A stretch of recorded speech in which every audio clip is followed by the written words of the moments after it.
नमस्कार, राजस्थान संवाद में आपका स्वागत है। मैं हूं चेतना शर्मा आपके साथ। और दोस्तों, आज मैं आपके सामने बात करने आई हूं भूतपूर्व सैनिकों के बारे में। जी हां, हमारे देश में आरक्षण के मुद्दे पर हर जाति अपने लिए स्टैंड लेती है, लेकिन भूतपूर्व सैनिकों के लिए बहुत कम स्टैंड लिया जाता है। ये अक्सर देखा गया है।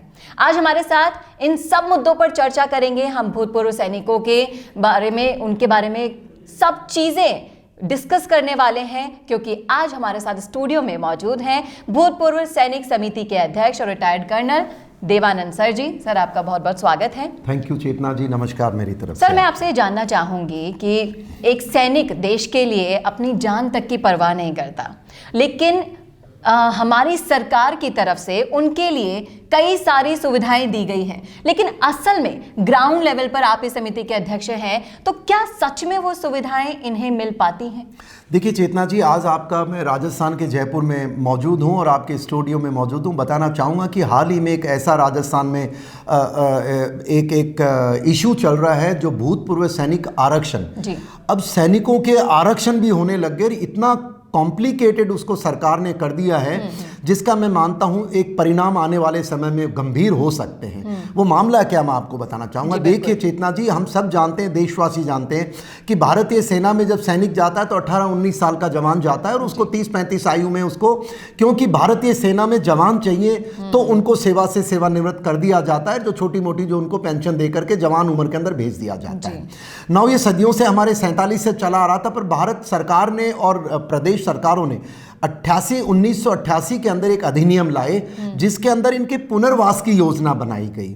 और उस पुनर्वास की योजना के तहत विभिन्न प्रदेशों में विभिन्न सरकारों ने अलग अलग तरीके से इनके लिए नौकरियों में प्रावधान किए। मैं राजस्थान की चर्चा करूंगा, जहां पर यह मामला गरमाया हुआ है। उनको वापस स्थापित करने के लिए, उनके पुनर्वास के लिए जो राजस्थान सरकार ने एक योजना लाई थी, जिसके अंतर्गत उनको 12.5% सी जो ग्रेड जो नौकरियां होती हैं उसमें दी गई और 15.5 डी जो क्लास के अंदर की गई।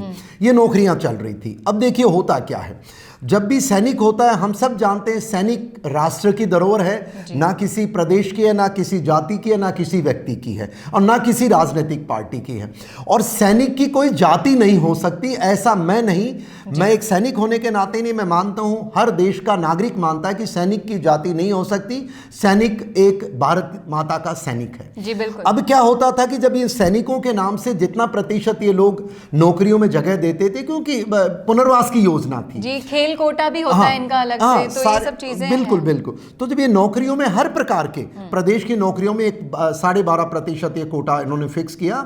और उसके बाद क्या होता था, क्योंकि उससे पहले एससी और एसटी के जो वर्ग निर्धारित थे कॉन्स्टिट्यूशन में, तो उनमें से जो जिस इन दो वर्गों का था उनमें उनका समावेश कर दिया जाता था, पर इनकी एक तरह से अलग से फौजियों को वो प्रतिशत दिया जाता था। ये चली आ रही थी। फिर 94 के अंदर यहाँ ओबीसी आ गया, फिर 2010 के आसपास 17 के आसपास एमबीसी वर्ग बन गया। तो ये प्रदेश की एक चर्चा हुई।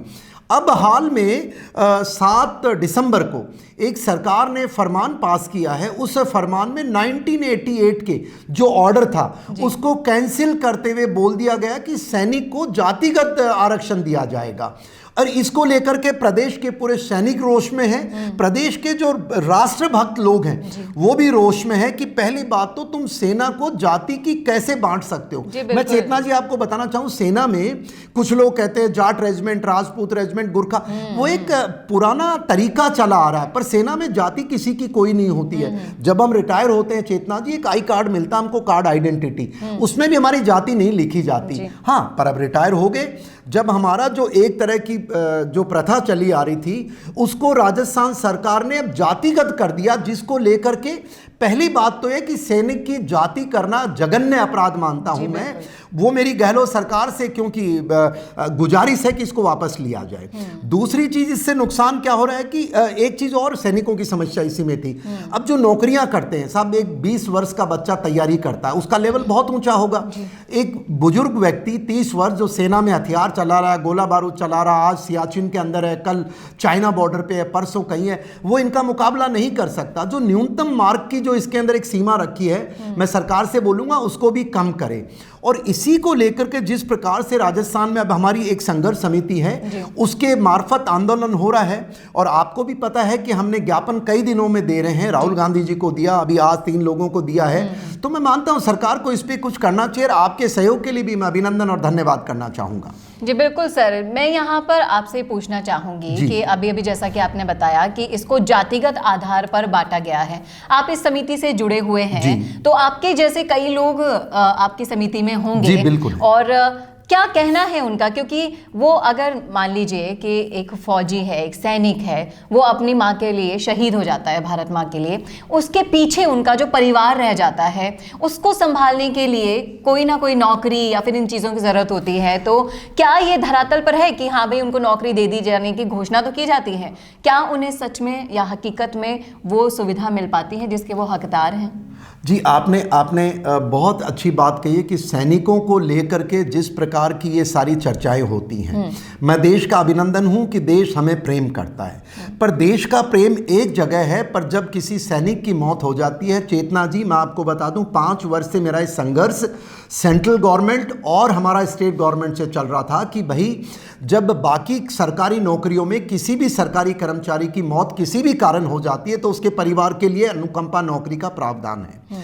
पर आप देखिए देश के अंदर सेंट्रल गवर्नमेंट में कहीं प्रावधान कानूनी तौर पे नहीं है, किसी भी प्रदेश में नहीं है। पर हाँ, एक तरफ मैं गहलोत साहब का इस चीज़ के लिए मैं उनसे आग्रह कर रहा हूं कि जो फरमान जारी किए हैं, क्योंकि देखिए जाति में जो बांटने का काम किया, मैं यहीं पर ही चेतना जी बीच में कहना चाहूँगा, अगर आप सैनिक को जाति बांटोगे इसका असर सेना में भी जाएगा।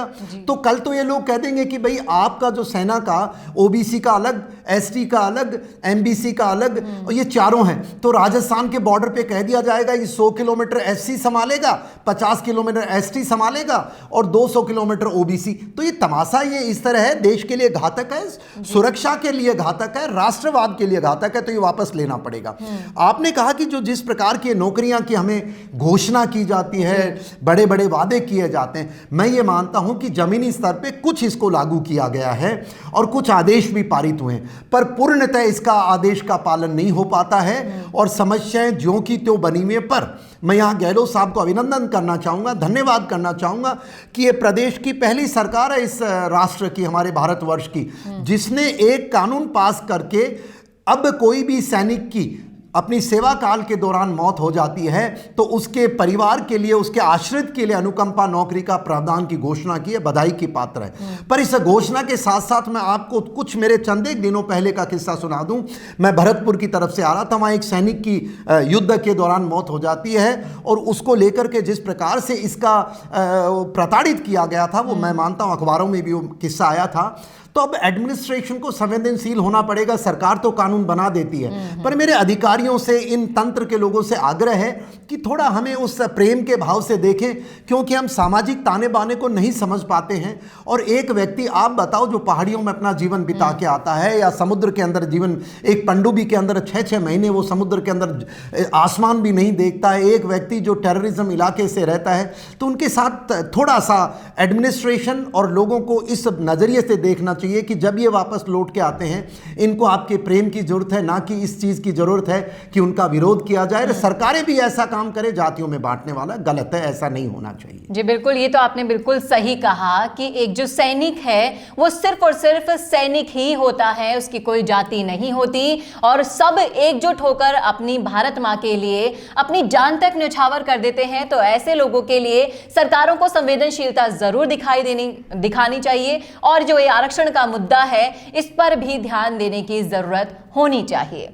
आपकी क्या राय है, आपका क्या सोचना है, कमेंट बॉक्स में लिखिए। आपका जो मानना है वो हम भी जानना चाहते हैं, क्योंकि इससे हमें पता चलता है कि हमारी जनता क्या सोचती है।